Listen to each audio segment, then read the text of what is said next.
If I go crazy, will you think I'm a Superman? Hello and welcome to Talk Lit Get Hit, a podcast where we read viral books the internet won't shut up about and rate them lit or shit. We're your hosts, Bridget and Laura, lovers of sad girl fiction and tragic endings, fearers of smut, urban fantasy, and the who did this to you trope. Join us as we pick apart all the books the internet loves And embark on a journey to figure out why. Knock knock. Who's there? Your uncle. Your uncle who? Exactly. And thus begins the plot of our August podcast selection, Credence by Penelope Douglas. This month, we asked you to help us choose the most toe-curlingly disgusting or delightful, depending on how you see it, work of erotic literature to read for the theme pearl-clutching smut. This book won by a country mile, so buckle up and get your ball gags ready as we ask the question, is Credence by Penelope Douglas lit or shit? Bridget, hello. Hello, how are you? I'm so well. How are you? I'm well. I'm so excited to be finally talking about this book. It's been a long time coming. It's been so long. I started reading this at the very start of July and it has plagued me ever since. I'm not sure if it's exactly right, but the first note in my phone was from the 9th of June. So somewhere around then. Yeah, it's now August, guys. We're recording this in August. I'm so ready to wash my hands of this, please. I never want to think about it ever again. Month of promo and then we're done. And I mean, immediately the jig is up. There's absolutely zero. I was laughing about this the other day. Yeah, sorry. Because every time we've referenced the fact that we have an episode coming out about this, it's been like, unfortunately, we're reading this book. Sorry to say that we have an episode coming up. So I think it's a good thing to do though, because we don't want anyone coming in thinking like, oh, yay, they're going to talk about my favorite book. I can't wait to hear them. And then like, we're like, what? So that's so true. If that's you, sorry. You're in the wrong spot, pal. Anyway, I think we need to go back a little bit because we've gotten ahead of ourselves immediately. How was your month? It's been ages since we recorded last. My month has been really good. I'm so pleased to report that 7-ish months into the year, I finally ticked off more resolutions other than to have ice magic. So to that list, I can now add purchased wind chimes, done. I made a pavlova, I made a cherry pie, and actually this is a bit preemptive, but I bought a kit that will aid me in knitting a sweater. Oh, I have seen that you follow these people on Instagram because we keep getting the ads and it says followed by Laura. I'm so into it. It looks so cool. Well, it's going to come with everything I need, which I think is where I tend to fall down often because I purchase all the wrong stuff. I don't really know what I'm looking for, but I go in with a lot of passion. So hopefully having the right stuff from the outset will help me. I was in a knitting club in grade 4. Oh, I think I was in the same one. We did a lot of that French knitting on the toilet roll. Oh, no, your sounds much more fancy. This was just like going to someone's house on like a Tuesday afternoon. We just used to knit things. I remember I had such a good time the first like meet of the club that I laughed so much that I vomited. Like I was having a great time. I vomited because I was just laughing too much.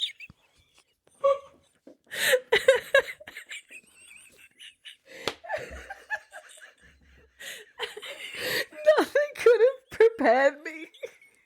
Oh my God. My mum had to come pick me up.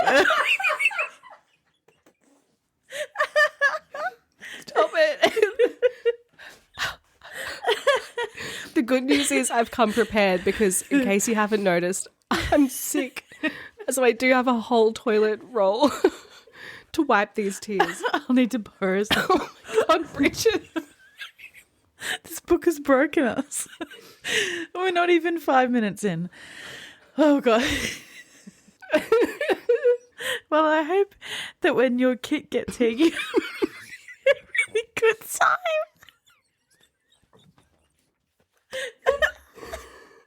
Sorry for derailing your monthly catch-up. How was your pie? The pie was the worst of the bunch. Oh. I decided I would throw a dinner party because that was like a quick way to tick all of those things off. Oh, I also made a cob loaf, which was on my list as well. But one of my friends has some dietary restrictions, so there could be no gluten and no dairy, which I love a little cooking challenge. And the cob loaf was a bit of a loss, but the pie, I made the crust gluten-free and it looked pretty good. but I think it definitely tasted gluten-free. The pavlova though, I mean, I don't know why I wanted to make one so badly because I don't even really like pavlova. I love pavlova. Yeah, I mean, if I'm going to keep making them, then I think I could convert myself because not to toot my own horn too much, but it was pretty good. Apart from that, I have added in one note. I don't know if you saw it there. I was trying to be quite mysterious and enigmatic. I've been wondering about this since I've seen it like 2 months ago. I've been like, what's happened?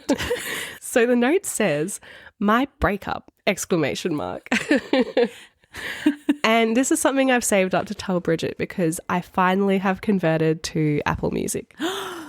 Oh my God, have you? Yes. Oh, that's so exciting. I was like, I'm getting ready for like, I'm getting a divorce.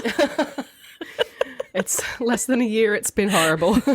Yeah, for our 1 year wedding anniversary, we've decided to break up. The moist towelettes on his head really broke me. He got sick, you got the ick. Yep. Wow, I'm so pleased for you. How are you liking it? I'm liking it okay. I am mainly liking the karaoke feature, if I'm being real. So good. Oh, okay. The other night when you said, oh yeah, sorry, I just had my headphones plugged into my microphone because I was doing karaoke. Is that why? Yep. Yeah. It's so good though, It's right? so good. If you hold the phone up to the mic Yeah, and you then can you've got- get surround sound. Oh, it was sensational. Apparently, if you have an Apple TV, you can connect it to the TV and it's like a full-on like experience. Oh my God. I don't have an Apple TV, but this could push me over the line. I know, I don't have one either, but Oh, Mum and Dad do. Cancel the episode. I'm going there now. Mum, go on holiday. I need to house it. I'm very happy to break up with Spotify. I think the thing was the billions of dollars committed to AI arms deals or whatever it was. Yeah. Military AI startups, I think. Goodness me. The shuffle, I think, is better on Apple Music as well because I hear a lot of people complaining about how they just hear like espresso 15 times an hour. But I feel like Apple Music does like a true shuffle. Yeah, I would agree with that. I've rediscovered so much of my entire library in the short time I've used Apple Music because it's genuinely showing me stuff I haven't listened to in so long. So that's been really nice. Other than that, though, it's been really quiet. But I would love to hear about what you've been up to. I've had a really busy month, 2 months, however long it's been. We can't quite remember. Brian and I went to England for 3 weeks and it was so delightful. We landed in London, which is normally a bit of a negative part of the trip. But I have to say, whoever designed that Elizabeth line, congratulations, because it is stunning. Getting from Heathrow into Paddington was so easy and it was so good. And the weather was so good. Like normally I'm like, don't go to England in the summer because it's not even worth it. But it is worth it when you had weather like we had. And I think we got like the right 3 week length of time. Every day we were like, should we move here? Like, is this where we live now? Like forgetting that we'd have to like go to work and stuff. Like we can't just spend all of our time frolicking through meadows and looking at sheep and stuff. But we went wild swimming. Yes, can you please explain for the listeners what that means? Yeah, I didn't know either. So wild swimming is basically you just find a river and you just go for a swim. Oh, so it's similar to swimming. It's basically just swimming, but I was enamored by this phrase, wild swimming. I could just hear everyone saying, oh my God, because it was like 24 degrees and they were like, oh, it's like the hottest it's been ever. We all need to go wild swimming. And so we were like, guys, where do you go wild swimming? And they were like, oh, well, you got to go here and you walk like a mile past this pub. And it was so, so nice. The water was the coldest water I've ever been in. And then I looked at my Apple Watch and it said the water was 18 degrees. So it wasn't that cold. And there was a very pregnant lady in the water as well. And she said that she does it every day and she does it in winter. So I want so badly to be that person. I know. But like if we were doing it here, we'd be like, Mill what's and Bay. biting me? Oh, yeah. Mill and Bay. And also when we got back, I was like, I want to be doing this wild swimming where I can, Mill and Bay, the local pool. But they close the outdoor pool for winter. And I'm not swimming in an indoor pool because it's like disgusting. It seems like they just put more piss in that one. Yeah, like Band-Aids floating around everywhere. It's like shared with the kids' swimming pool. So it's just like all mixed in. So that was probably like a highlight of my life, if I'm being honest, wild swimming. It was so, so nice and like just nice to swim in water and not worry about like being eaten by something and Stonefish. also not worrying about getting sunburnt. I got a tan when I was in England because we would just sit in the sun, full sun, all day and not get sick and not get burned and not die. Amazing. Vitamin D Incredible. through the roof. I know. And like, this is just a reminder to like all the colonials, people that are thinking of like invading countries. If you just stay where you're meant to be, you suit that environment a lot better. Like, I was having a great time. I was like, this is where my ancestors are and this is where I should be. Thriving. I should not be dying in the Australian sun. It's not for me. Just great. Stay That's a where great you're call meant to be. action. Yeah, it's really sensitive. We went to see the Ozzy Osbourne and Black Sabbath farewell show back to the beginning. So it was a whole day event of heavy metal, which is not really in my wheelhouse. I like Black Sabbath, but I can't say that I'm too into Slayer or Metallica. But I did sit through about 12 hours of heavy metal music. It was a long day, but it was good. And I mean, he died 2 weeks later, so rest in peace. That is a true pull one out. Brian's been mourning ever since. We went to Oxford as well. We went to Bath. We went to Brighton. I've been wanting to go to Brighton since I saw Angus Thongs and Perfect Snocking, but it was just not it. Really? The vibes were dismal. Oh. Yeah. I was like, can we go to Yorkshire, please? Get me to the country. Get me to, I'm a country girl. Country girl. Take me home. But when we passed into the Dales, I was like, oh, I can breathe again. Feeling my body. Yeah. Feeling the tense muscles in my back unwind. I can feel the whispers of my forefathers telling me, welcome home. Give me a song of a love. I think there's almost zero mystery around how we feel at this stage. But Bridget, could you please share with me your initial thoughts, expectations, hopes and dreams coming into reading Credence by Penelope Douglas? I mean, my expectations, they were on the floor. They were underground. I was thinking this is not going to be anything that I will ever be interested in. And I also unlocked a memory from, I think, when I first got my Kindle and I had like the free Kindle Unlimited trial and I was just downloading books left, right and center. And I've actually started to read a book by Penelope Douglas before and I didn't realize, and it was called Corrupt, and it was so awful that I immediately like deleted it from the Kindle. I can't even remember what it was about, but I know the cover has like skulls on it, like a little family of skulls. So weird that you would even download that. I know. I think I'd seen it on a list of like best books on Kindle Unlimited because it's like It's slim pickings. Yeah, I was just tapping everything. You know when you get like a new thing and you're like, And when stuff's free. Yeah. Free, It's actually yeah. not that much of a mystery to me. I Yeah. think I would have done the same.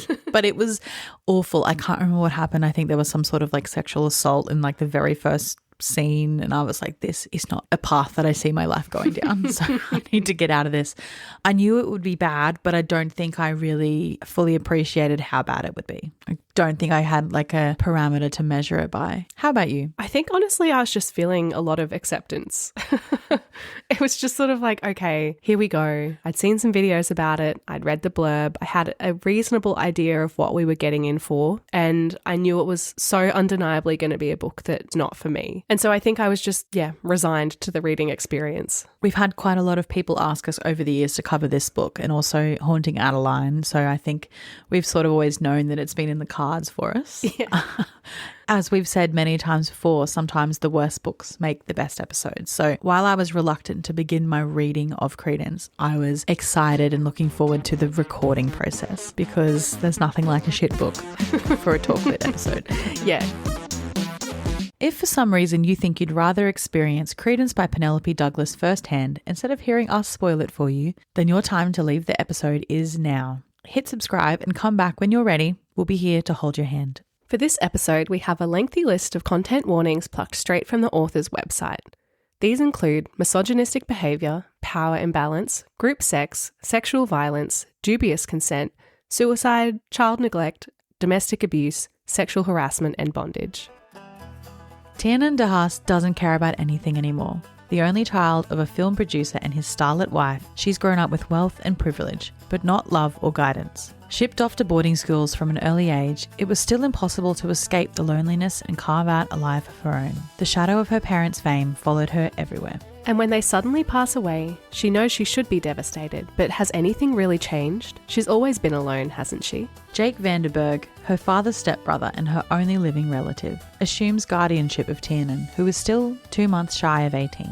Sent to live with him and his two sons, Noah and Caleb, in the mountains of Colorado, Tiernan soon learns that these men now have a say in what she chooses to care and not care about anymore. As the three of them take her under their wing, teach her how to work and survive in the remote woods far away from the rest of the world, she slowly finds her place among them and as a part of them. She also realizes that lines blur and rules become easy to break when no one else is watching. One of them has her, the other one wants her, but he is going to keep her. Okay, Laura, I don't think there's any mystery around this, but please tell us your post-read feelings about Credence by Penelope Douglas. I don't know what to say. It just sucked. I have not a single note about this section because what is there to say? Yeah, I didn't like it. It was awful. Yeah. I've really been struggling to summarize my feelings because it's more than not liking it. It's like not even really funny to me. At least with 50 Shades of Grey, it was, I would say maybe not harmless, but quite stupid. But I don't think this is really stupid in the same way. And so I feel like I have more of a moral responsibility to say something more meaningful about it. But it's also drained me. Yeah. It's been 2-3 months nearly of thinking about this, and I still have no smart way to sum up how I feel about this book. And I just think that it is an abomination and it should not exist. Same as you, I know that there's many people that really love this book. I have struggled to figure out why, and I have struggled about a way to talk about this respectfully to those people, because obviously reading is subjective and everybody likes different things, but I honestly cannot see what people like about this book. As we often say, it does feel rich to have a negative opinion on a book that was so obviously not going to be enjoyable for us from the outset. But it really did push me over the edge. I think the themes were so draining and the execution drained me even further. There was a point when I was reading this where I was right in the middle of the book when things are really picking up. And at that point in my personal life, I was having quite an emotionally draining week. And I thought in my head, I would love to just sit down, read a book, relax. And I looked over and I saw Credence on my bedside table and I burst into tears. Genuinely, with my whole heart, was crying at the thought of reading this book. I struggled with the same thing as you. I really didn't want to be trying to intellectualize this book because so much of it really defies reason.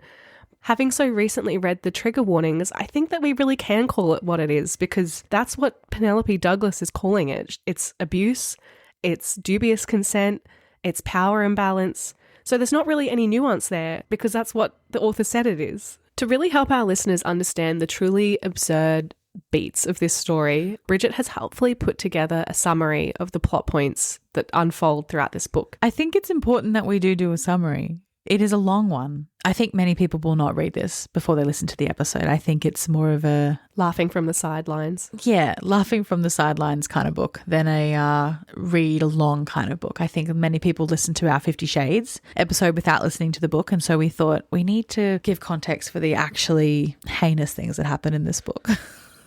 And I will say, this took me 45 minutes last night and it was straight, angry, furious typing for those 45 minutes.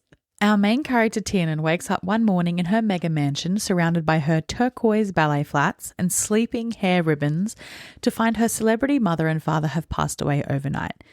It turns out that her father had been diagnosed with terminal cancer and her parents had decided to leave the earth together.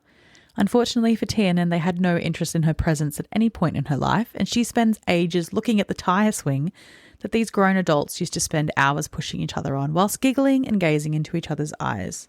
A few days pass and she cooks 2-minute noodles and her mother's PA cuts down the tire swing, and then she gets a mysterious phone call on her secret phone that she never uses but for some reason has full battery. You've already told me so many things about this book that I didn't know. I read it twice. Oh my God. It's her dead father's estranged stepbrother, and he has been given guardianship of Tiernan by her parents.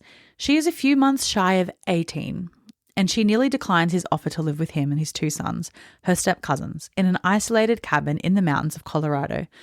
But she decides to grab her Louis V and get the next flight out. She meets long-lost Uncle Jake at the airport and she settles in over the next few days. And by settles in, I mean Jake keeps throwing out barbs about her dead father and how pretty his hands were. She meets one of her cousins, Noah, who is immediately obsessed with her and is warned to keep clear of all men in the area, and her other cousin, Caleb. Other highlights include screaming arguments with her uncle, getting a splinter, Uncle Jake seductively removing it, fixing a refrigerator, and learning how to shave her beard under the watchful eye of Uncle Jake. Her beard. Yeah. Yeah. So stupid. At some point, Caleb arrives home from the woods and finds her in the laundry and nearly sexually assaults her. But they are interrupted by Noah. We find out that Caleb can't speak. This is later revealed to be due to trauma from Caleb being left in a car by his drug addict mother when he was 4. The 21st century family continue bonding and getting erections over the 17-year-old, and Tiernan once again narrowly avoids being sexually assaulted by a townie called Holcomb in a pond.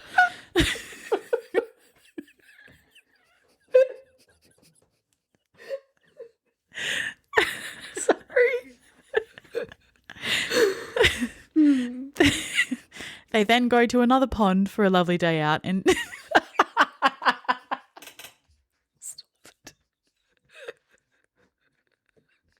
it's just so ridiculous.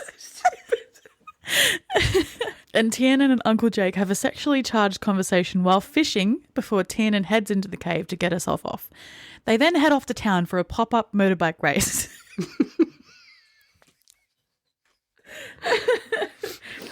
Because Noah allegedly loves riding motorbikes. Note, this is mentioned approximately 3 times in the whole book.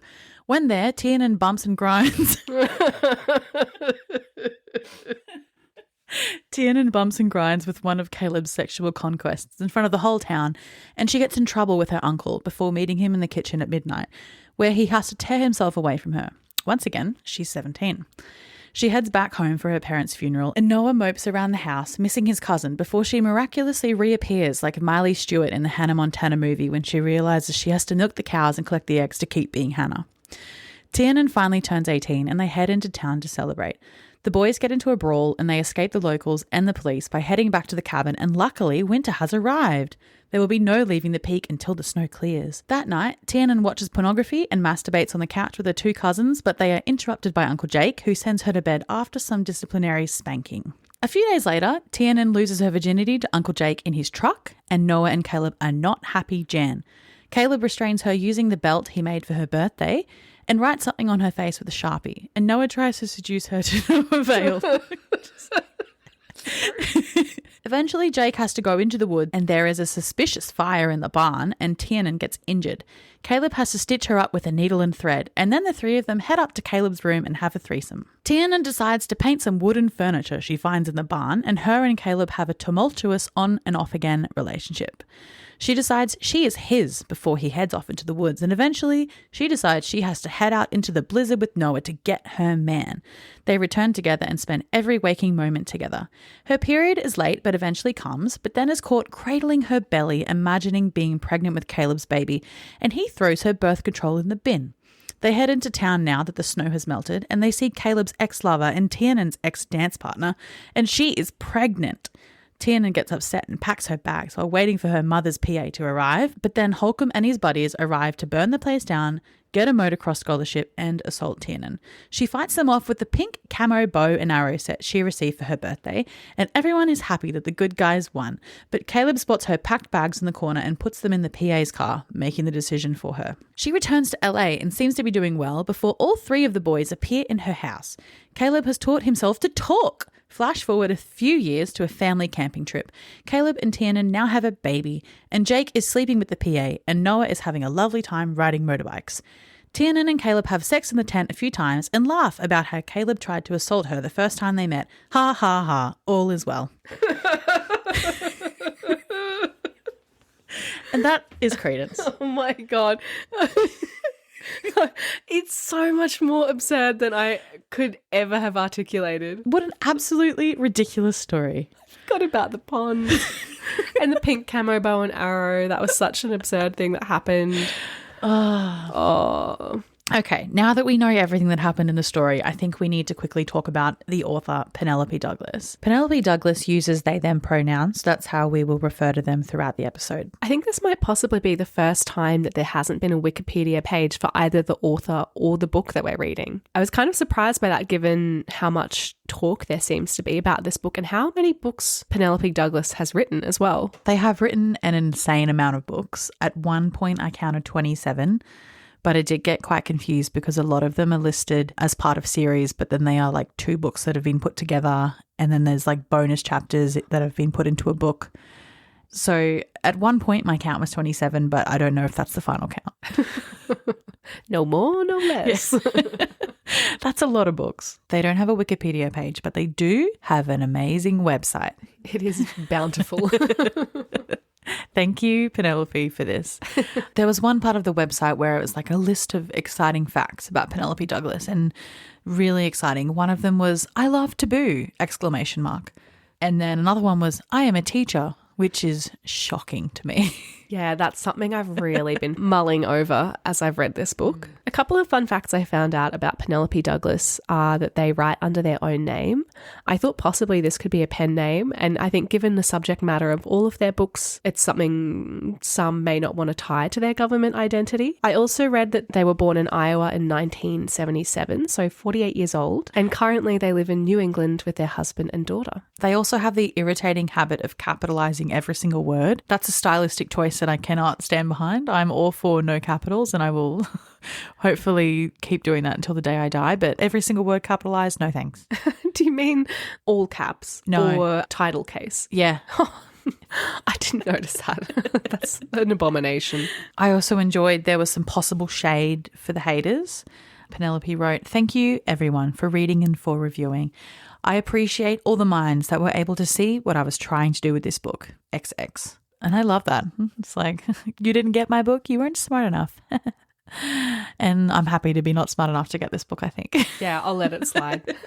There is one thing that we just can never seem to get away from, and that is the freaking bonus chapters. Like every single author just has bonus chapter after bonus chapter, so much so that we even named our episodes bonus chapters. And I think that Penelope Douglas is no exception to this. And there are 3 on the website for Credence. The first one is explained like this, and I will say every single word has a capital letter. Credence bonus scene 1. What happened to Tiernan's underwear? We never found out in the confines of the story, but we will now. This bonus scene takes place during Credence, after Tiernan and Noah bring Kayla back from the fishing cabin, and it's a spoiler for the book. If you've read Credence, then read on. I won't put you through any pain by going into detail about the bonus chapters, but there is one quote that I'd like to read. And so obviously Tiernan's underwear, it just kept going missing. We don't know what happened. I don't understand. This is a quote from when the big reveal happened. This is from Caleb's point of view. Never taking my mouth off hers, I reach above her head to the cabinet and pull out the box of jalapeno jerky that no one touches but me. I open the top and spill the contents onto the counter. She moans, eating me up, and I take one of the items from the counter and slip it into her hand. He has been keeping her underwear in a box of jalapeno jerky. If she puts that on without washing, even with washing, I would say, that is a medical emergency waiting to happen. And they're stuck at that peak with no access to medical care. You do not want jalapenos up in your business. Or jerky, I would argue. Or jerky. Like It's dried meat. so disgusting. That's BV waiting to happen. This is meant to be sexy. When I was reading, I just had to keep reminding myself, this is meant to be sexy. The second bonus scene is entitled Jake and Mariah, and this scene takes place the November following the last chapter of Credence. Not the epilogue. It is a spoiler for Credence. And basically, it's Jake and the mother's personal assistant, Mariah, having phone sex. That's the whole bonus chapter. Why? She folded so quickly as well. She did. She knew everything that happened. She's like, you're a disgusting pig. Next second, you're kind of sexy. The third bonus scene doesn't have a title, but it just says, see what life is like for Caleb and Tiernan while she goes to college. And the answer is shit. Caleb hates it. He gets a job in a mechanic and then he works in a library. No, he doesn't. Because he's mute? No, he speaks at this point. That's right. But yeah, pointless. So A lot of pointless shit happening in these bonus chapters. As I would say, happen in all bonus chapters. Happen in the entirety of the book, dare I say. So I know both of us were really worried about how to sort of thoughtfully and intelligently discuss the topic of taboo. And when I was looking at Penelope Douglas's website, I was hoping to find some sort of justification or explanation that would make it make sense to me. And I guess I say that admitting that maybe it just never will make sense to me. There's 1,000 limitations to my mind. But we do have an explanation for their love of taboo on their website, and so I will read it out in case it makes sense to anyone else out there. Not many topics are too taboo for me. I love breaking rules, and I love taking myself out of my comfort zone. Why is that, you ask? Well, there is a reason for everything. I could tell you where I was born. I mean, I know it's Iowa. How many siblings I have, or which hobbies I enjoy, but none of that really tells you about someone's life. Experiences do. As an adolescent, I was quiet, shy, and afraid. No mistakes could be made because people would hate me or I'd be alone. So rather than run, I walked. Rather than climb, I kept my feet on the ground. And rather than say yes, I always said no. And as a result, I didn't live. And yet, I still felt disposable, fearful, and alone. What would they say about me when I was gone? Would I have regrets? Every day that I didn't blaze a trail swallowed me up. So I decided I wouldn't be invisible or waste another second. I left home, went to college, and travelled. I took trains from Atsugi to Tokyo all by myself. I jumped Hiji Falls when others joked I wouldn't do it. I did it twice. I climbed Mount Fuji and I moved to New Orleans for graduate school without knowing a single person in the city. I did what I dreamed and I was a lot happier. I don't worry so much anymore, and I don't let others' opinions hold me back. Be yourself and own it. You know what that means? Be loud and proud. Nurture who you are and good things will come. Most importantly, your happiness. Love. And there was no sign off. Love who? From whom is this? Now, I have a sense of what Penelope Douglas is trying to say here, but I don't think that really explains to me why we're writing about taboo. Because I think when you're saying, I went out to take what's mine, you're like climbing the professional ladder shamelessly. You're quitting your job and you're moving to Italy, India, Bali. Bali. You're just finding joy in nature. You're connecting with friends. You're not... You're living life for you. Yes. You're a peacock and you got to let me fly. Exactly. You've got to let me fly. That's what I think it means to live, openly, fearlessly, shamelessly, whatever have you. I don't think it means writing an uncle fucking book for millions worldwide. I don't think that either. It's never once crossed my mind to do that. Well, maybe you're afraid.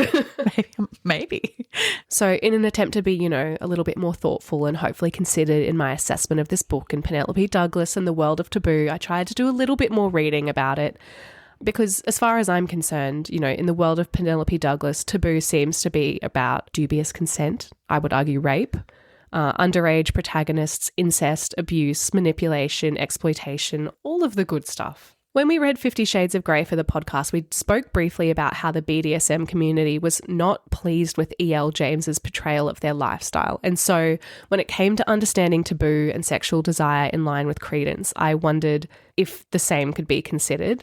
When we talk about sexual taboo, we're talking about behaviour, relationships, a concept related to sex that a society or culture considers unacceptable or forbids. So, this can be hugely varied from culture to culture, but these taboos often stem from deeply ingrained social, cultural, or religious norms. So some examples of taboo across Western cultures would be things like bestiality or incest. I think those are the two main, the two big dogs that come to mind. Yeah. The main big vegan. The total main big vegans.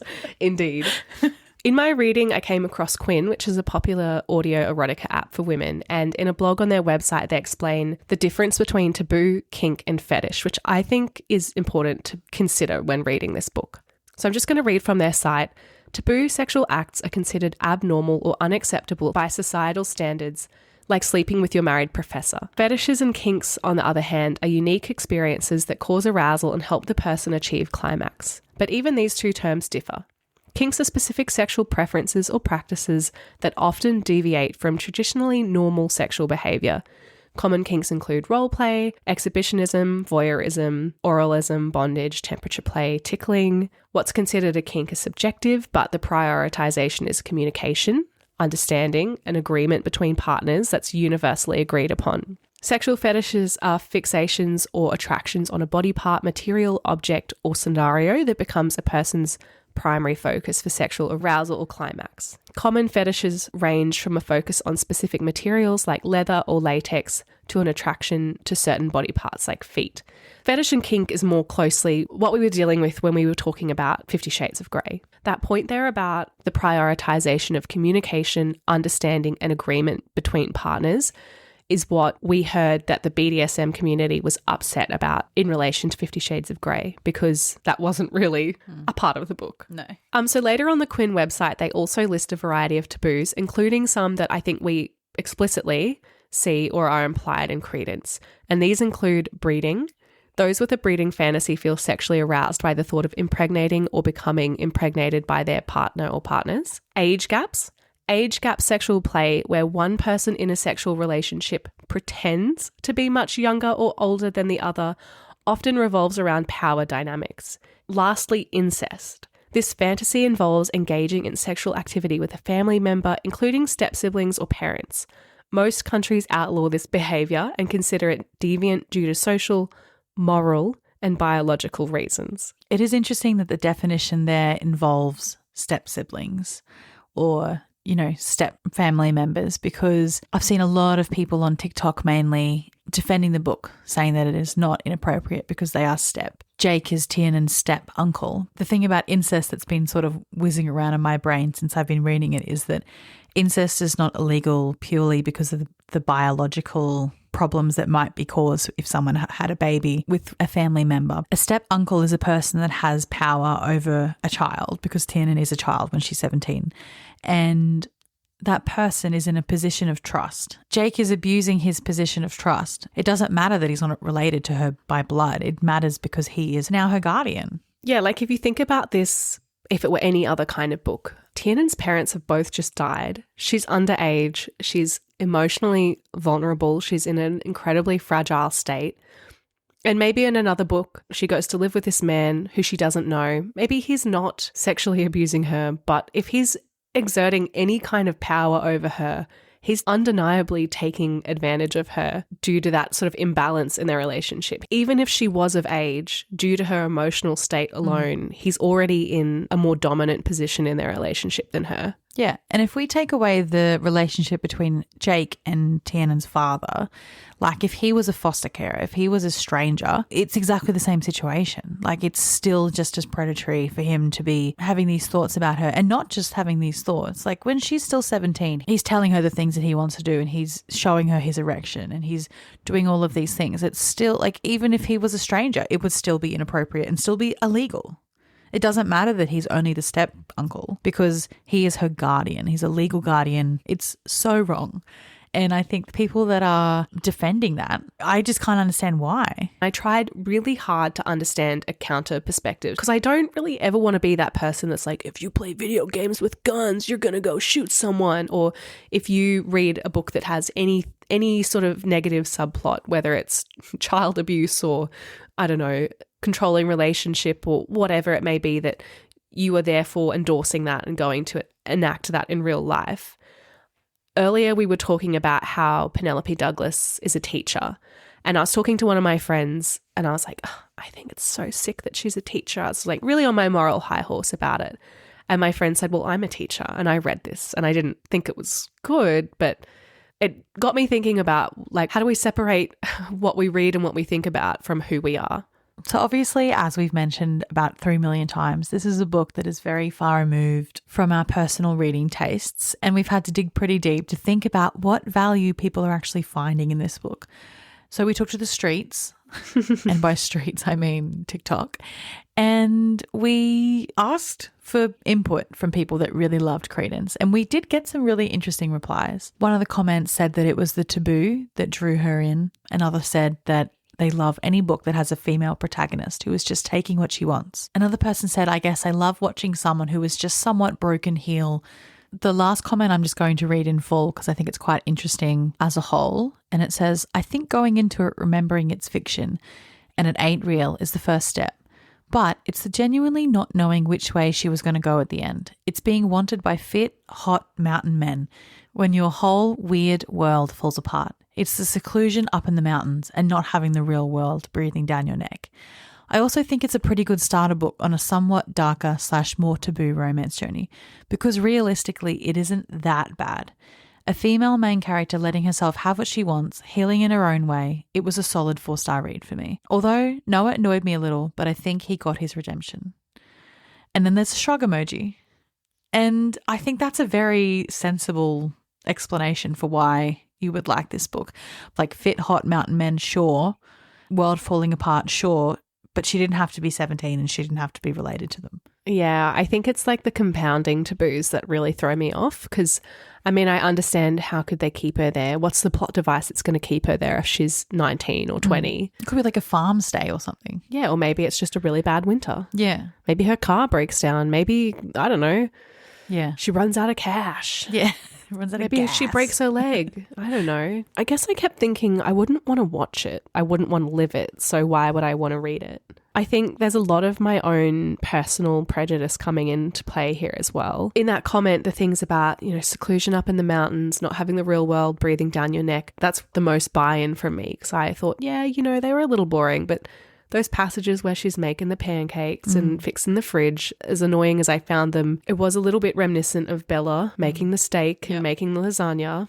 Breaking up the noodles. I think we also have to acknowledge that we are obviously prudes. Yeah. And I'm happy to claim that. But at the same time, I'm also thinking, at what point does this stop being a dark romance taboo book and just become erotica or porn? Well, it's funny because I did see so many reviews saying it's not even that spicy. Mm-hmm.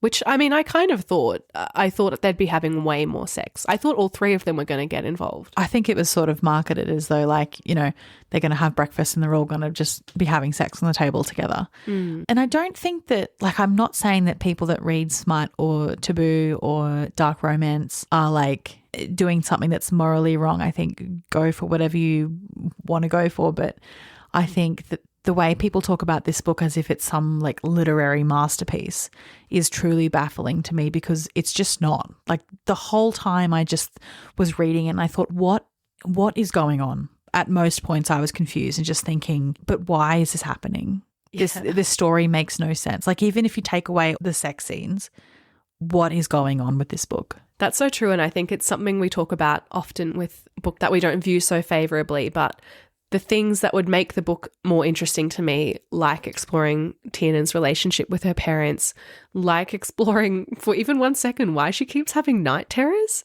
Yeah, was that ever explained? No, I don't think so.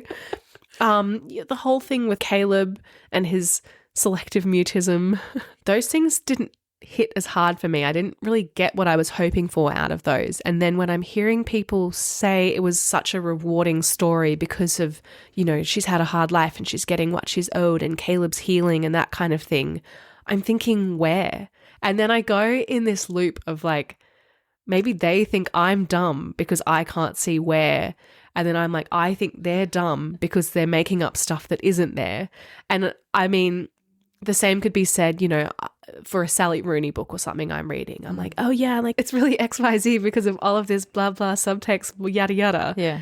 Detractors of that book would be saying there's no plot, nothing happens. Nothing happens. Like we can go in this cycle endlessly. It still doesn't change how I feel. No, not at all. And I think people that are saying that, love a book that has a female protagonist just taking what she wants, but that's, in my mind, that's not happening. It's a broken child going from a place where she has nowhere to fit in, no safe place, to another place where there is no safe space. She's constantly walking on eggshells around these dangerous men.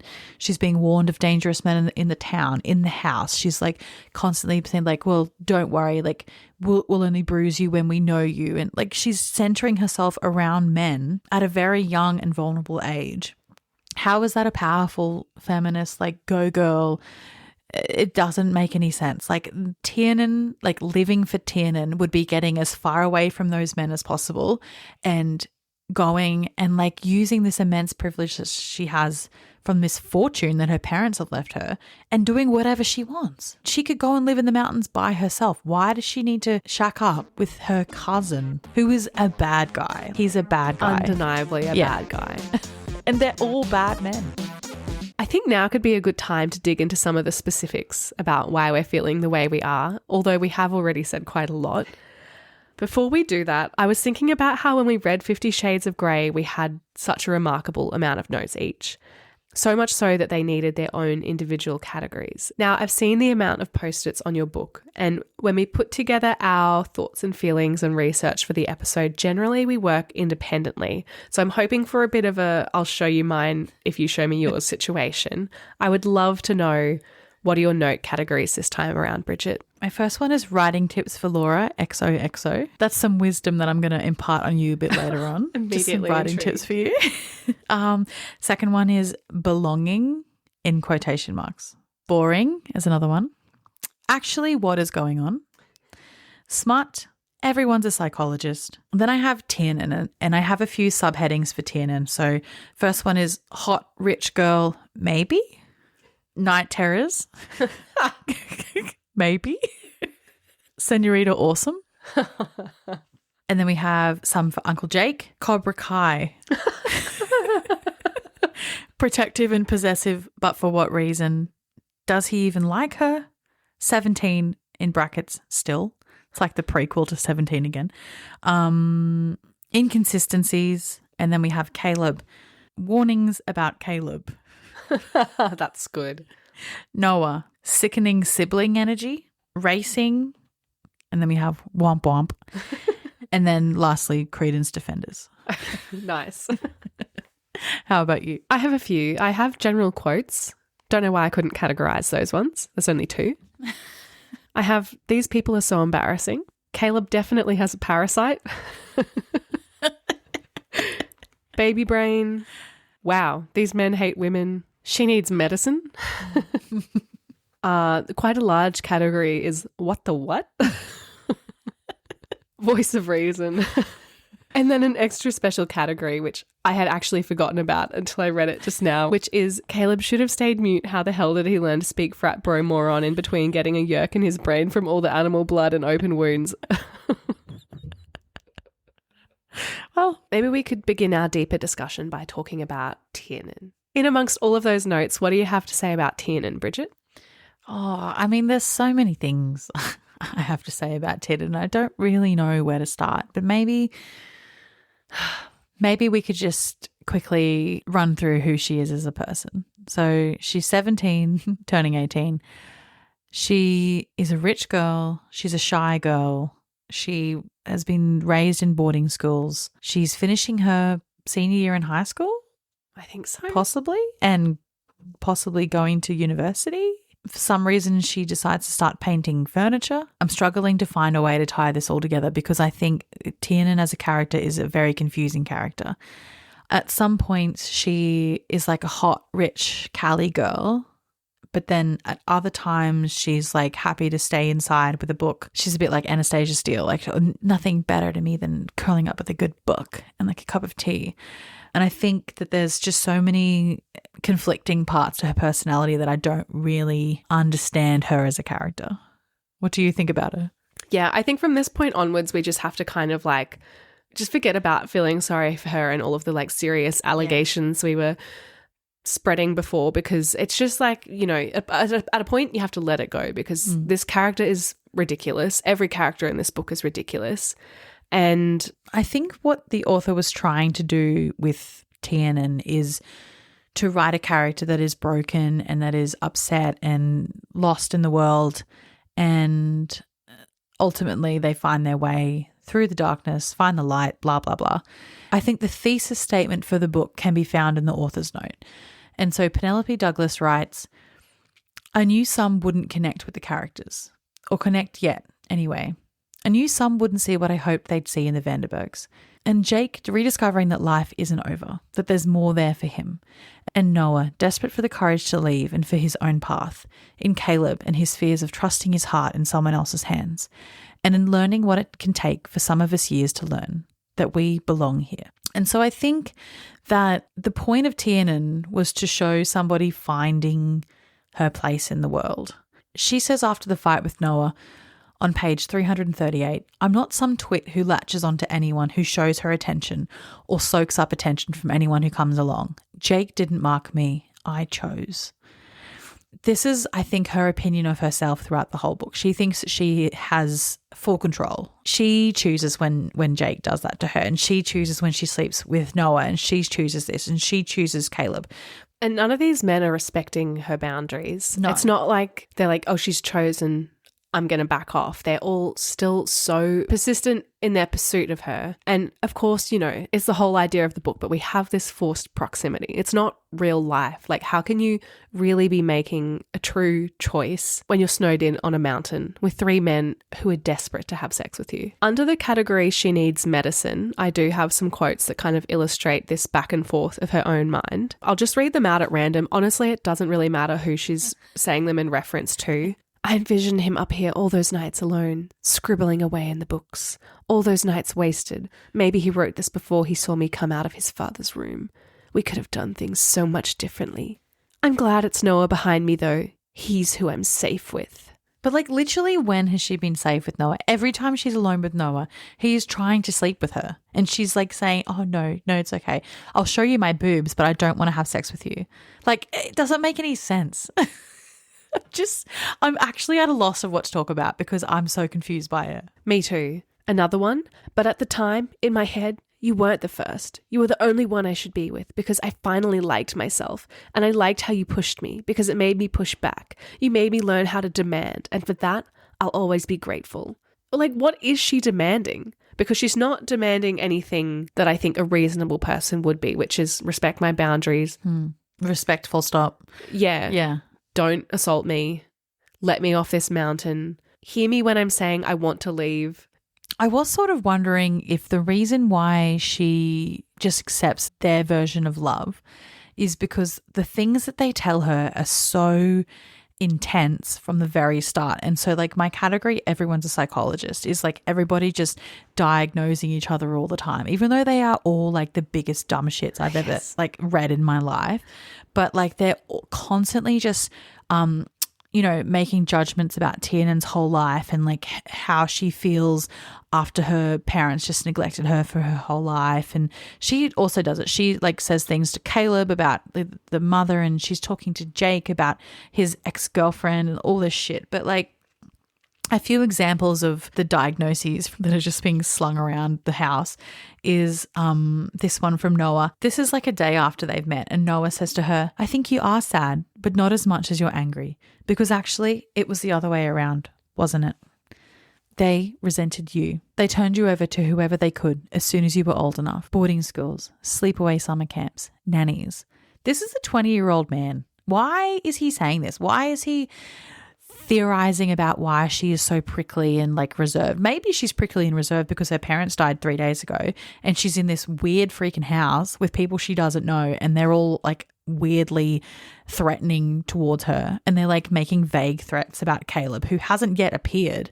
And they're like, oh, watch out for Caleb. He'll bruise you. He'll tie you up and won't let you out of his room for 3 months. Like maybe that's why she's prickly and like doesn't want to engage with them and like cook them breakfast and shit.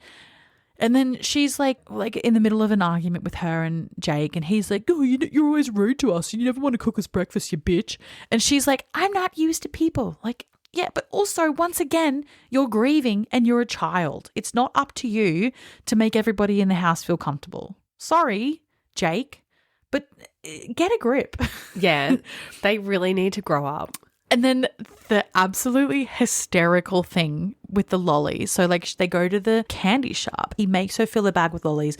And then for a second, she's got an eating disorder. Like never again mentioned. I forgot about that. But she's never going to eat these lollies, even though later in the book she says the only thing that she needs in her life is the people that make Netflix and the people that make candy. So that's like an abrupt turn, 180. But she chucks away the lollies and then like miraculously they reappear because like once again they're always in her room. Stay out of her room. Yeah, stop touching Like, her stop things. touching her things. She doesn't want to eat bin lollies. Yeah, who wants to eat bin lollies? And they've probably been sitting in those jars at that lolly shop for the last 15 years. They would be stale and like rock hard and tasteless by that point. You probably put them in the jalapeno jerky tin. Probably a little bit of spice. And the absolutely hysterical note from Caleb, who I'm not trying to be ableist here, but I'm like 100% convinced that he's borderline illiterate. And he wrote the note, your parents never gave you anything sweet. That's why you're not. And that made me actually laugh out loud. Like, your parents never gave you anything sweet. That's why you're not. What does that mean? what does that mean? You're such a bitch, EXO. You're a bitch because your parents hated you. But like, it's such a childish like sentence. No, who would write? Oh, and she was he definitely wrote YOUR. Yeah. Said with love. He really did. Said with love. We just have to lead into the snob. We're just snobs today. I think so. Sorry, we're snobs. Gloves off. And just some more like enlightening insights from, I think this was Jake this time, and she's crying about her parents. And she's like, why did they never love me? And like, obviously very sad, but once again, couldn't care less. But he says to her, she's like, what? Why did they never love me? He said, because they were fuckers, baby. They were fucking fuckers. Wow, thanks. That makes me feel heaps better, Uncle Jake. And like, I don't really swear much because if I swear, like when I'm at home, I'll go to work and I'll swear. But in my notes, I'm constantly like just swearing. I'm constantly swearing. 20 pages later, someone says to her, you just needed what everyone needs, a home. They're so deluded about what they're providing her because even Noah doesn't like being there. No. Even Caleb doesn't like being there. Pissing off into the They woods don't every like 2 each minutes. other. Jake doesn't like it. Why are they there? And they just found out about her. I think after a while, Tiernan has sort of, learned the ways of the psychologist household. Like everyone's got to be diagnosing everybody. And so she goes in, this is after her and Jake have slept together, and he like trauma dumps on her about his one and only love in his life, whatever her name was, the Mexican girl. Blanked that whole section out. Who cares? So ridiculous. And so then he's in the bathroom and he looks a tiny bit melancholy. And so she goes in and she's like, I can fix this. Oh, that was despicable. I can pretend to be her. And so he's just like brushing his teeth or something. She goes up and she says to him, are you thinking about her? That was insane. Like, no. So your 17-year-old niece is trying to replace your dead one-time lover by having sex with you. What is going on in her head? I don't know. Another time where she's just assuming things. It's like after Caleb and Noah and her have had sex. And like, might I add, she's had sex with Jake probably 6 times by this point. He's pissed off to the fishing cabin. She gets her arm cut open or her hand or something. It's stitched up without any anesthetic. Then they go up to the room and she starts having sex with Noah, keeping in mind this is probably a week after losing her virginity. And then Caleb is taking her ass. Taking her ass because that's what is owed to him because Noah got her first and Jake got her first. No discussion, no preparation, no, hey, sorry, like, do you want this? No checking for consent. She's been 18 for a hot minute at this point. Maybe a week. Yeah. I don't know. And then the very next day, so she's back to assuming things. She's back to diagnosing. And she goes up to Caleb, who, let's remind everybody, can't speak. And she says to him, I don't know what you were saying last night, but I felt it.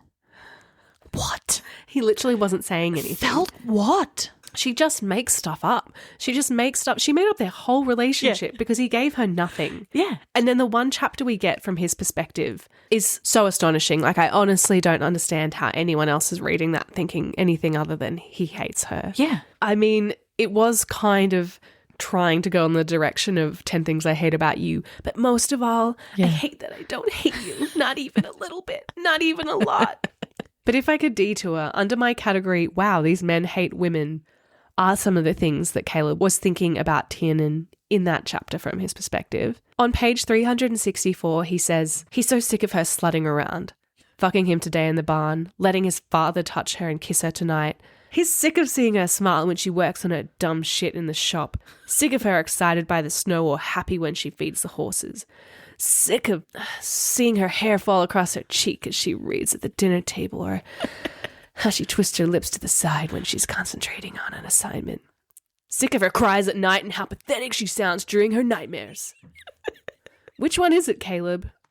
Just wind it back with a bit of genuine hatred at the end. Caleb is, I think the first time that we see him on the page, it's genuinely horrifying. He's covered in blood. And like, I think if you like couple this with all of the warnings that we've received about him up until this point, like we first hear, like when they're in the candy shop, the shop assistant is like once again giving his opinion about everything. Like everyone is just like very happy to share their opinion at any time. And he says to Jake, when have you ever been able to control Caleb around women? And then Noah says, or somebody says, he likes space. Keep that in mind when you meet him and don't take anything personally. Noah refers to Caleb's room as Skid Row, where women are lucky to leave alive. Oh my God. And then after he like nearly assaults her on the hood of the car the first time they meet, Noah says to her, you were going at her so hard the other night she couldn't get a word out. Yeah, and the word was no, babe. Yeah. That was the word. She was giving it a red hot go. Yeah, she was saying it. And then when they were in the drive-through, remember they went to the drive-through to get burgers, and the drive-through worker was like, do you want a hot piece of ass to come up with you for the winter? And Noah, for some reason, is like, yeah, you can come up and keep Caleb company, only if he puts you back in the pantry the 23 hours a day he's not using you. What is wrong with these people? What is happening in this book? Well, I mean, this leads into my theory that Caleb definitely has a parasite, because this was a sincere concern of mine, given the amount of interactions he has with animal blood and with open wounds. I think at one point he's like licking the blood from his face or something, or like from his fingers or something. Probably. There is a quote I have. He rubs his jaw across his shoulder, blood from his open wounds spreading across his cheek. But I mean, I was watching alone, you know, it's like a very real concern. Some of them get medically evacuated because of Actually. Yeah, they Oh my get God. they get genuine parasites. So I just think that's not sanitary. It's not safe. He's very much giving like the Phantom of the Opera. He's Yeah, it really is the Phantom of the Opera. And you know what, like the same thing about the Phantom of the Opera. Why was everyone just happy to keep both Phantom and Caleb just living that way? Yes. Like, why did Uncle Jake and Madame, whatever her name is, why were they just like, maybe we should get this guy some help? Yeah. Doesn't make any sense. Well, they don't vote. No. I don't know if it was implied or if it was something I made up from my own biases, but I'm pretty sure they're not vaccinated. Did I just make probably that up? not. I don't know. I think they wouldn't believe in therapy. They wouldn't believe in any sort of like kind of community intervention. They probably don't believe in doctors. No, that is true. If Jake sorted Caleb's shit out from a young age, he was 4 when he stopped talking, they wouldn't be walking on eggshells. Because how can they be having a nice time living with this? He's like a ticking time bomb. Yeah. He's a horrible person. They're scared of him.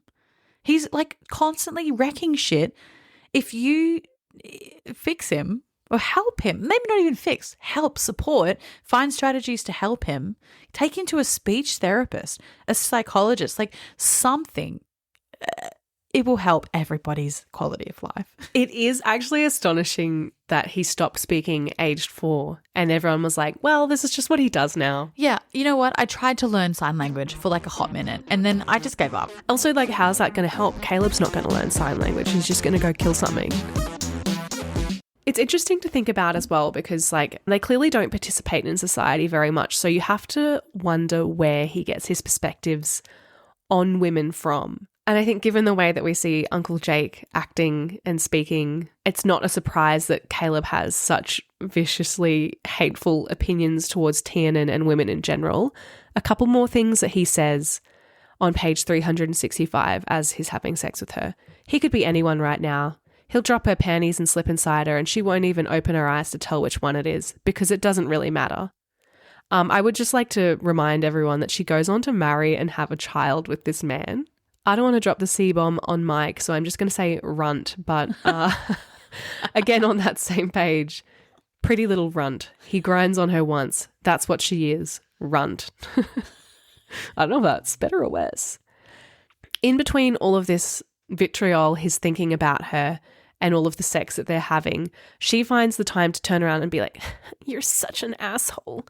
He smirks. He is. And she likes to act like she fucking cares, putting up a fight 1 minute and begging for a dicking the next. She won't stop him because as long as someone is fucking her, she doesn't have to remember all of the nothing she is. There's one more quote in this vein that I have here, and I honestly can't remember at what point in the book it comes from, but it says, "Slut, why can't I fucking leave? It's time to go in. I've been here too long. That fucking slut, that stupid slut." The culture of the house, like in regards to their nighttime visitors, is actually insane. So what they go into the village, they pick up someone new every time, maybe. Sometimes there's like people that just appear in their bedroom naked. It's like The Sims. It doesn't make any sense. And like the way that Tiernan thinks that this is just like normal behavior astounds me. And I don't know, maybe it is normal behavior. Maybe that their libido levels are normal. I've no idea. It seems out of control to me. Like the fact that they can't spend 3 months without having sex with somebody. They're like rabid dogs after 2 nights. Is incomprehensible to me. It really is the most miserable way of writing about men and women, because like we have these male characters that are all just absolute slobs and animals and complete slaves to their own sex drive. And then all of the female characters are just sort of playthings with zero autonomy. Yeah, like there's a point where Tiernan is still 17 and Jake says to her in the kitchen, "This is what you're doing to me." He shows her his erection somehow, like pulls her into him or something. And he says, "This is what you're doing to me, Tiernan. It's not right. Instead of pile driving the hot tits and ass I came home with, I'm sitting down here trying to talk myself out of going into your room and giving the teenage piece of ass living in my house a really good kiss goodnight." What? Oh, I mean, we've been talking about this for a long time now, and I've read the book and I've researched the book, but my jaw honestly dropped hearing you say that. It's wild. In my head, what I imagine when they leave town every few days or wherever, however many times they go, they're in this like really redneck, beat up truck, probably like a Chevy or something. And there's like a dog with maybe like one ear missing hanging out the back with its tongue like a meter long out the back. And there's just like these rednecks. Definitely guns, definitely flags. They're wearing like grey singlets with holes and you can see all the chest hair coming out of it, and they've got like a cigarette hanging out of their mouth, and you know they've missing a few teeth or something, and they're just like got these women in there like, "Come on ladies, let's go. Yeah, let's get us some ass." Yeah. And it's just, that is, Tiernan has come from California. She's rich. She's sophisticated, as we're led to believe. You know, when she goes to the pub, she's wearing like high-heeled booties and she's wearing like a backless dress. Why? What is the attraction with these men? I don't know. Why does she like them? You know Caleb smells so bad. Yeah. He has multiple open wounds on his body He does not shower. at any given time. You know he showers maybe once a month. And Noah, let's talk about Noah because we haven't really touched on him yet, but he is the most infuriating baby I have ever read. I think like he is such a pick-me, and he is constantly just like throwing out these one-liners, like he's read them on like 4chan 10 years ago, and he's an incel. So undeniably. Yeah.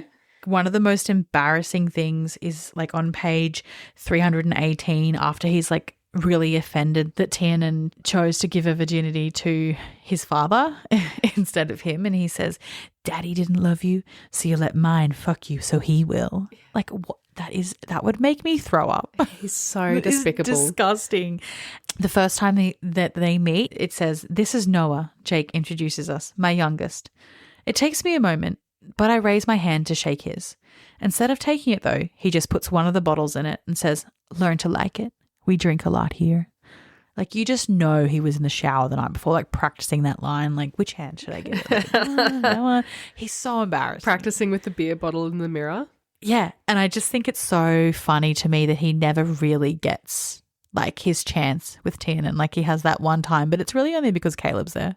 There's such a so funny.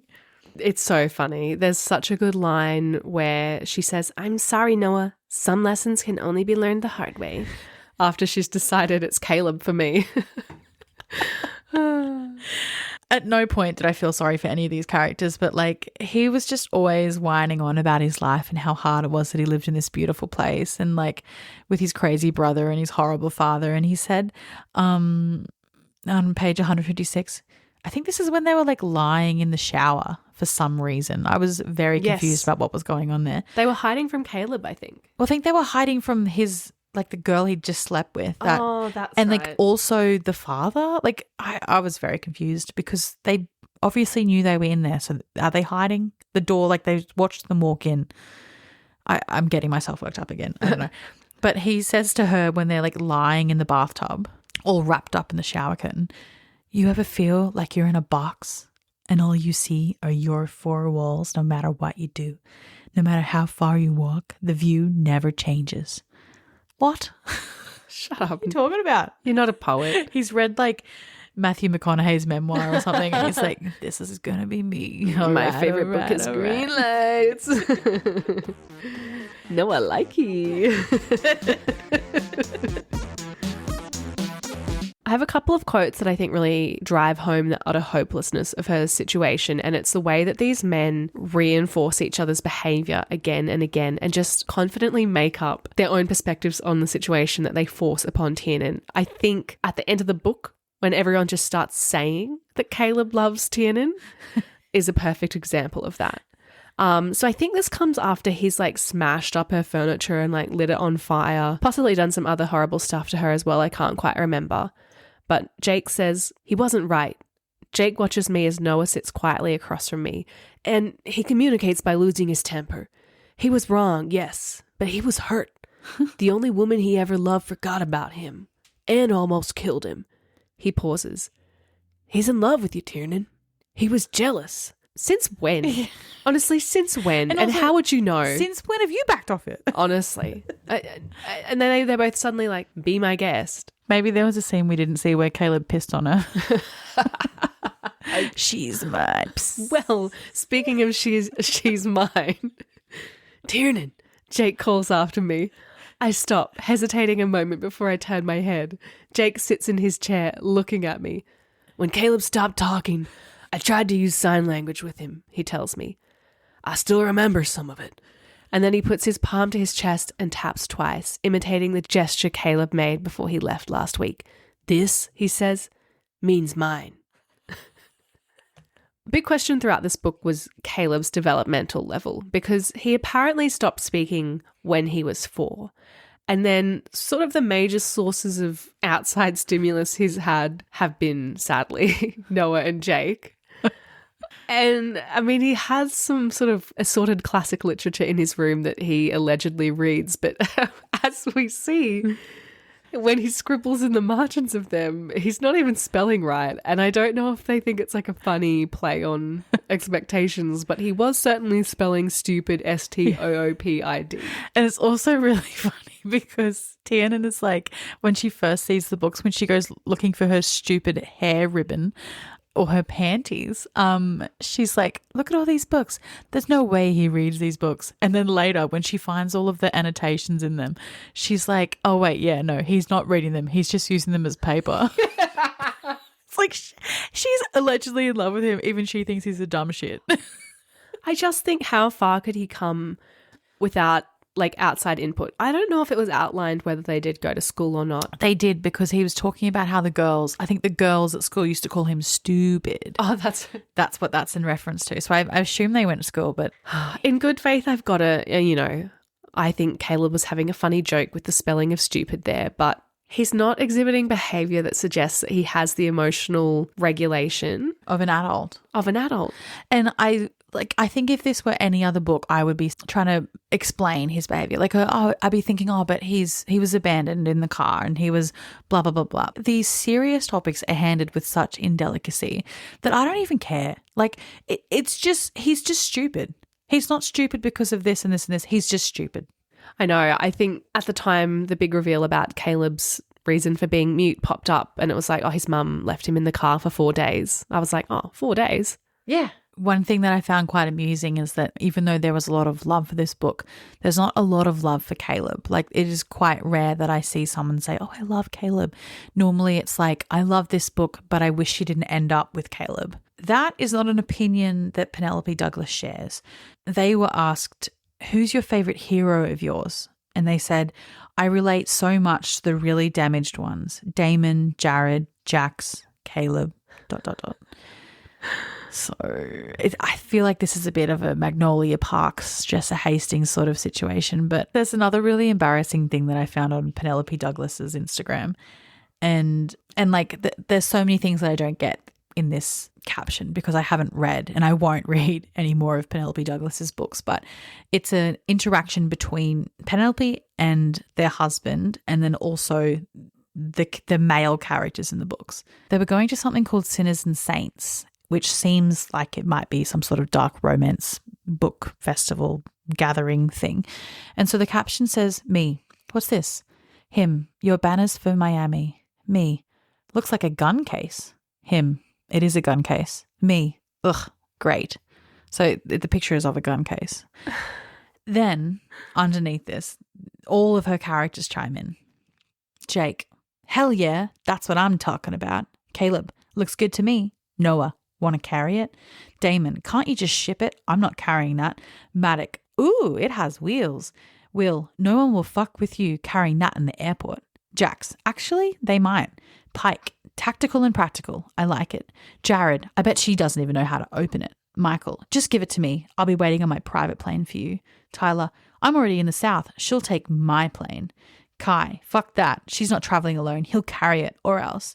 Misha, don't be so sure. The only thing Ryan lets me carry is her.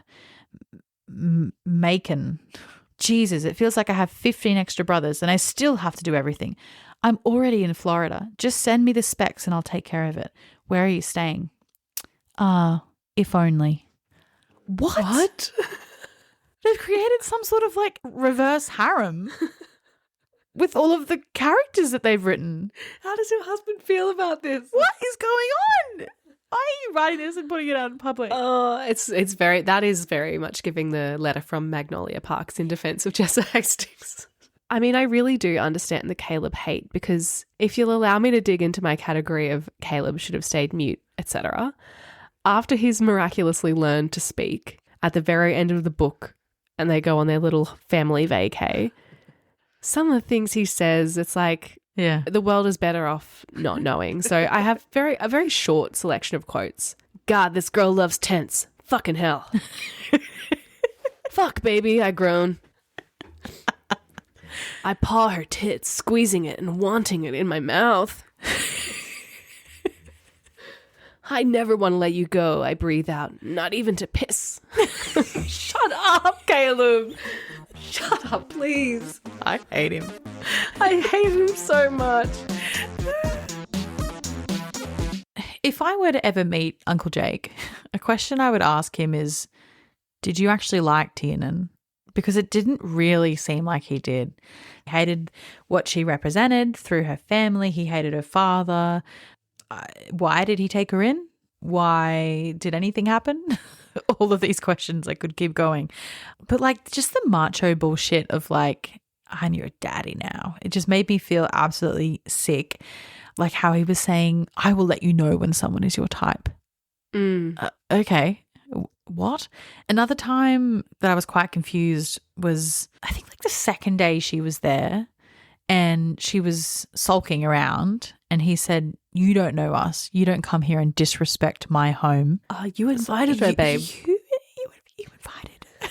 This is your home. You belong here. Yeah. But what? I mean, yeah, he is a fully fledged psychopath. Yeah. This is like quite soon after they've met. So she's still 17 and he says, oh, Tiernan, It makes you wonder how she'd bend and move in someone's arms. Still 17. He asks her if she's ever had a man. So inappropriate. And then also like a few sentences after wondering about how she'll bend and move in someone's arms, he's like slamming her because he says, not to mention, she's quiet, boring, and a little pathetic. I can't torture someone who won't fight back. What's with all of this like mention to torture? Like why is everybody always just like hurting people? Like why are there scratches on the floor in Caleb's room? Was that ever explained? Why I was like, this can't be good. do they want to? Why do they hate everyone? Why do they want to hurt my everybody? God. I think it's important to note as well that Uncle Jake's meant to be somewhere in the realm of 40. There is the point at the end of the book where Noah reveals that Uncle Jake snuck a tracking app onto Tiernan's phone. yeah. And it's just treated as a like, oh, She Uncle thought it was Jake. hilarious. Like, sounds so much like him. Something that I found quite infuriating was the inconsistency between the way he treated Tiernan, who was 17, and Noah, who was 20. He says about Noah on page 81, he's not going away. He's 20 fucking years old. He doesn't know what he wants or what he needs. But then on page 225, when Noah says to him, no, please, Daddy, go and get her and bring her back. We miss her. She's ours. After she's gone to her parents' funeral, he says to Noah, she's an adult. I can't tell her what to do. She's still 17. And I just don't understand why he thinks of this 17-year-old girl as a woman and as an adult, but his 20-year-old son as a child who's not allowed to leave the peak and get a job and contribute to society and pay taxes and vote and, you know, not lock women up in his room every night. Oh, God. There is a split second of grace at the end of the book where the boys rock up at Tiernan's place with Murray, and Murray says, you should be shot. And I was like, fist pumping the air. Hell yeah, that's what I've been saying this whole book. Bring out the guns, America. But then Jake says, It didn't happen like you think it happened. We were her home. We'd kill to protect her. that would not make me feel better. It would not make me feel better. No. But then clearly it eased her mind because next chapter, they're getting it on. Something else that made me feel really sick was every time they were like, everyone will want you in the town. It's our time with you. You're ours. The hottest piece of ass is ours for the winter. We're going to have her for the whole winter. Hottest child on the mountain. Hands off, boys. Oh, my God. And the photo shoot? What? What? That's one of my random notes. So if you haven't read the book, for some reason they like do up these motorbikes and they like do customizations for motorbikes or some shit, and they seem to be always busy and they seem to be making quite a lot of money, but for some reason they need to do a photo shoot for marketing because Noah says at one point, we've been missing something pretty in our marketing. He wants to get that sponsorship too. Yeah, that's true. So they hire photographers, they hire a hair and makeup artist, and the big day comes and it's right after Caleb has been in town with Tiernan and like laying claim to her in the eyes of all the locals, and then they catch sight of his ex and she's pregnant. And so Tiernan freaks out, runs back to the house, but it's like photo shoot time. So she's got to look hot, but not too hot. That's what they say. Pretty, not porno. And then for some reason they're doing like a hot photo shoot on the back of a bike. I'm imagining like a zoo magazine cover circa 2003, like hot ass girl. Those like jean shorts that are like underwear sized. And like a tube top sort of thing. And like she's like leaning forward, arching her back. And for some reason, Noah's on the bike behind her. At any point, have we heard that he's hot? Like, why would he be in the photos? He's like pressing into her and she's arching her back. And the photo shoot people are like, Yes, more, sexier. Not too close though. He's her cousin. Unless. Something so funny about that as well is when the town baddies rock up. I mean, we haven't Why really were they spoken. there? They were such a menacing presence, and I always pictured them like, We're gonna get you, you mountain-dwelling freaks. come on, boys, let's go to the pond. And so they rock up and I can't, like, honestly, this whole section is such a freaking mess because they're trying to, like, this is post-photo shoot, I think. They're trying to burn down the house, burn down the barn. Tiernan's got her pink camo bow. The boys have gone. And Holcomb, what's his name? Terrence Holcomb, I think. Terrence Holcomb was there with one of his offsiders. And she's sort of being like, you're making a dumb choice. Don't do this. Yeah. And his offsider's thinking, yeah, maybe she's got a point. And Holcomb says, so what would you rather do? Join the army like your dad wants you to? Or you want to race? I'm getting us these bikes and a new sponsor, and I'm not leaving without him. So embarrassing. Something else that was really embarrassing was at the photo shoot when all the baddies came clicking their way. And then Jake was like, this is a closed shoot. How does he know the lingo? You don't know. Shut up, Jake.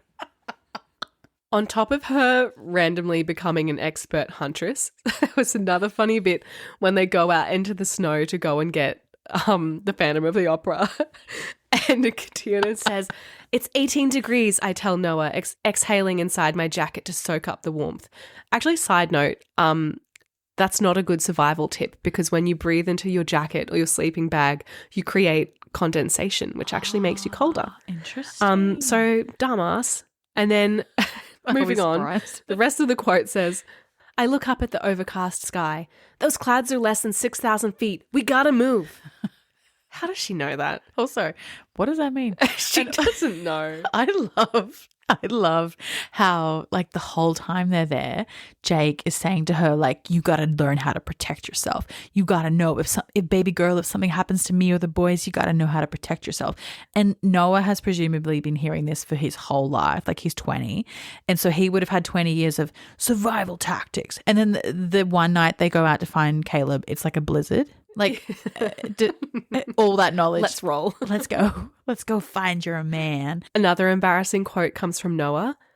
Tiernan says, do you resent me? I whisper when he doesn't answer. He hoods his eyes, whatever that means. A gentle smile up the hood. curling. He flips his eyelids. He flips his eyelids inside out. Check out this, Tiernan. He would have been that kid, though. For sure. Absolutely. He hoods his eyes, a gentle smile curling his lips. You were right, Tiernan, he says. I was in love, but with something else. Racing. Yeah. Remember at that pop-up race? The only time I did it? Oh my God, what a stupid book. I think we're pretty much at the point in the episode where we're just like tit for tat reading out the insane quotes that we compiled from this book. But a large chunk of my quotes are from that category, baby brain. Did you also compile some of these? I just have two and they're all capitals. Yeah. Would you like to kick us off? Okay. Please. They're not very insightful. Just the first one says, and just keep in mind these are one page apart, page 458 and then 459. Imagining the baby, what the fuck? The next one, throwing out the birth control, what the fuck? That's it. I think that pretty much summarizes it. I could treat our listeners to some of the highlights. So in Caleb's chapter, he says he wants to love her, he wants to please her, he wants to trust her and see her holding his baby someday. Oh. That's also after saying, like, it doesn't matter who's inside her because she's a slut. Like, she's worthless. It could be anyone. He hates her. She's mean to him. I hate the way she has nightmares. She's so pathetic and weak. The rest of these, I think these are Tiernan's insanity. They could just as easily come under the she needs medicine category. Multiple types, I would argue. So let's not be friends. Let's fight and laugh and make babies someday and go insane because I'm fucking in love with you. Oh my God, I think actually I'm dialing in and it could be a bit of a Sydney Sweeney kind of glamour. Oh my God. Ooh, I don't know. Ooh, let it flow through you. I've been possessed. I knew I should have gotten an implant. I've been taking my birth control. It's James Charles now. I've been taking my birth control, but it's not as effective as other methods. And being a teen mom is not where I want to be right now. Also, something weird was that she knew her pharmacist's number off by heart. Baby makes 3 and happily ever after. I'd love to have his child, though. Someday. I'd love to be his forever and see him as a father. I only want his kids because I'm not sure I have him. That's a good reason, babe. That makes no sense. What does that mean? Well, she explains, thank God. Oh, good. If I got pregnant, I wouldn't have to make any decisions because my fate would be sealed and I'd stay. No need to stress. Yeah, that's good. That's some real good shit right there.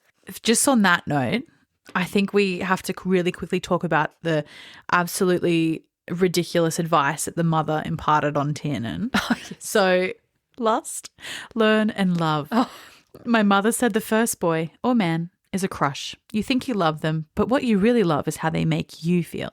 It's not love, it's lust. Lust for attention, lust for danger, lust to feel special. You're needy with number 1, needy for someone to love you. The second is to learn about yourself. Your first crush has been crushed. You're sad, but most of all, you're angry. Angry enough to not let it happen again, to not give yourself over so much this time, to not give up your power to be his booty call at midnight and there waiting whenever he decides to show up. Like, can you imagine the mother being like, Tiernan, honey, come and sit down. And I think she got said something to tell multiple you. times that they never speak to her. This is the only thing she said. Mama got a message. Number 2 is when you finally learn what you're capable of. You start getting demanding. You grow bold, not afraid to start calling some shots. You're also not afraid to be greedier in the bedroom because it's about what you want and not what he wants. Number 2 is to be used, in a way. Number 3 is love. When the lessons of your weakness with number 1 and your selfishness with number 2 sink in and you find a middle ground.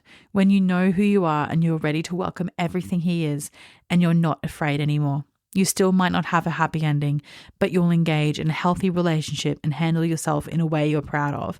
And this is the shit that made her say things like what you just said about the baby. The stupid one lesson she's ever gotten from her mother. Oh, she clung on to that. What the hell? Uncle Jake, one moment of sanity, he says, and you think your mother is the one to listen to? And she says, she was a failure as a mother, but nothing else. It's the only advice she ever gave me, actually. So I kind of hang on to it. Go to therapy, Tiernan, please. Talk to like literally anyone else in the world, Tiernan. Oh my God. Everyone in her life has failed her, and she doesn't have the tools to not fail herself. It's sad to see, but what can you do? She gets so close multiple times as well. Like, she has these thoughts about, like, Caleb isn't good for me. He'll never leave this mountain. I need someone I can see the world with. She even has this quote where she says, "So what did you think?" I ask, still writing. "I'd bed hop every night for the rest of my life, as if we weren't all completely insane. I was never going to stay. What did he expect to happen? I'd marry one of them, live in the boonies and have all their babies? Or maybe we'd just go back to being a family. Uncle, cousins, niece. I'd bring my husband here someday to meet them. The poor guy never knowing I'd screwed everyone in this house." Almost. You just skipped some of that step. Yeah. You just were like, well, that's too weird to deal with. I'll just stick with the cousin. Yeah, I'll stick with the third one because that's what Mum said. I really hated the writing in this book as well. Like, I don't think we can finish the episode without talking about just like how earnest it was and how it was just saying so much of absolutely nothing. It's on page 331 and she's talking about Caleb. I think they were like taking branches off trees for some reason. I can't remember why. But she's talking, like, reflecting on her love for Caleb. And she says, "I was lost but at peace, drifting. With Noah and Jake, I can see the future. I know what will happen. But with Caleb, there's nothing. I can't see the next 5 minutes because the feelings evolve. He changes me. I'm afraid I'll lose my foothold. I don't want to go back to being who I was. Scared, waiting, unsure. I don't want anyone to have so much power over my emotions again. He just stands there behind me, his warmth making the hair on the back of my neck rise, and I look down at his arms at my sides, feeling his head drop into the back of mine. A lump stretches my throat, but I lean back into him all the same, a fire coursing through my blood. This is how he talks to me." Whatever you want to tell yourself, babe. His hot breath hits the back of my hair as he slowly pulls my hat off, my hair fluttering across my face as I tense. Then he brings his arm down hard, knocking the twigs out of my hair.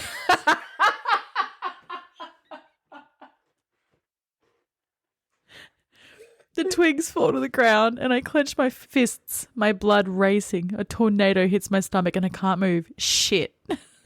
His hands trail down the arms of my black pea coat, his fingers tightening around me, and I only have a moment before he plants his hand on my back and shoves me.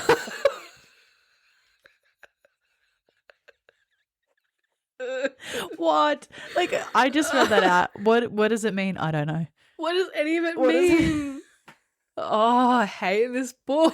But there's just so many passages like that, like every 10 pages. And it's about someone new, something new. It's contradictory. Every single thing she says doesn't make any sense. And I just don't understand how you can write. How many pages is this? Let's just see.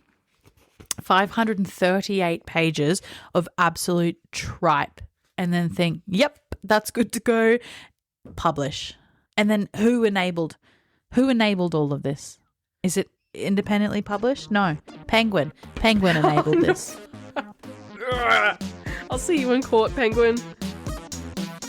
I think we're nearly at the end of the episode because, I mean, how many more times can we say, it was so bad? But I do have one last little thing for you, Laura. And like, as we all know, you're an aspiring writer. You studied creative writing. One day you will write the great American novel. Non-practicing, but I'm warming up. So I have some writing tips for you, courtesy of Penelope Douglas. Okay, this is on their website. The first one is look at your sales. My more controversial books happen to be my more successful books. People will say one thing to their friends and then turn around and buy the book to read it in secret. And hopefully they'll enjoy it and be a repeat reader. Your sales are the only true indication of how you're doing.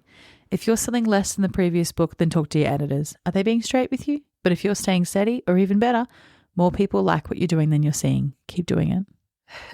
That's some twisted logic. Your sales are not really an indicator of... No. I mean, it's not like that. It is. It's just the truth. It's not how that works. Because you and I both bought this book. Yeah. I was actually thinking about this. It's a real problem of the podcast because I do like to have a copy. I'd like to buy them secondhand wherever possible because often they're books that I wouldn't pick up. This one I was particularly loath to buy new because I couldn't find a secondhand copy. I really hate to reinforce what they're saying there, but it doesn't mean, trust me, Penelope, I may be boosting your sales, but it doesn't mean what you think it means. But I feel like the main advice for like a beginning writer like yourself, a non-practicing writer, as you say, is don't just vomit words. Oh, sorry to be blunt, but there it is. Some are obsessed with making a daily word count because they have to be done for their scheduled editor, which I completely understand. But for me, the writing would suffer. If I spit 10,000 words out in a day, none of it would be usable. Isn't that incredible? Makes you think what's been cut. Don't just vomit words. There's so many pages in this book. So many pages. There's so many words in this book. So, do you feel inspired? You know what? I'm like, I really want to sit with that advice. I want to take the time to digest because I think it's a lot to kind of wrap my head around. Yeah. But I do have this sort of innate sense of calm now that that's been passed on to me. So thank you. That's good. So the two things, just to recap, look at your sales. I would say focus exclusively on sales. And don't vomit words. Yeah. Just make sure that you're only writing commercially viable fiction at whatever cost. Yes. Because that's all that matters, not the craft, but the sales. And some kind of controversy would be good. Yes. The more controversial, the better. But also, make it good. Yeah. Thanks. It's time to wrap it up. It's time to end the episode. Before we wrap things up, Bridget, is there anything nice that you think you could say about Credence by Penelope Douglas? I think that in my imagination, the view from her bedroom was quite nice. How about you? I don't think it was the worst written book we've read.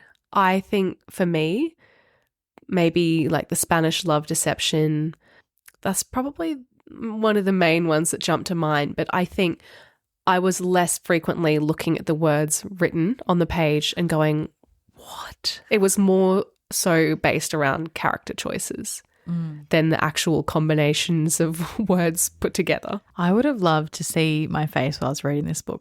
I read quite a large portion of it on a flight from London to Singapore, and I think I have permanent wrinkles from my face from that flight. I'm looking.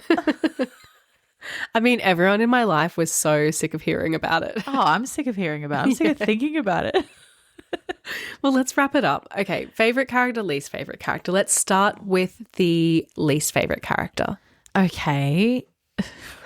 Jake? Yeah. Pick any but Jake. Yeah, I think Uncle Jake is a good call. He had the most responsibility. I mean, he invited her to that house. Everything that happened stemmed from him allowing it to happen.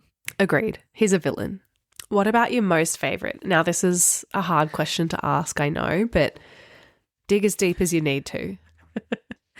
Maybe the women that were at the bachelorette party, because I feel like they didn't know enough about the situation to do anything about it. How about you? I guess, I don't know. I guess it's got to be Tiernan. As dumb as she is undeniably the victim here. Yes. She is a child, so she can't be blamed No. for really any of this. No, she can't. Everyone else in this story is an adult abusing or taking advantage of her or turning a blind eye to wrongdoings against her. So, you know, it's the grown-up choice to say Tiernan. Throw her a bone. Yeah. And now, Laura, did you find Credence by Penelope Douglas little shit? I found it shit. It's like the kind of shit where you keep going back to the toilet and afterwards your legs feel shaky. Yeah. Yeah, I agree. It's going to be a long time recovering from this. We're just going to have to eat like beige foods. Put me on a low fiber diet, please. Oh. We hope this episode gave you credence. Our bonus chapter for August will be an interview with Australian author Nicole Crowe, talking about her debut novel, The Wash Up. Have your say on what we read next by keeping an eye on the link in our show notes and on our socials. Make sure you subscribe to the show, and if you want to be on the same page as us, follow us at talklit.gethit on Instagram and TikTok.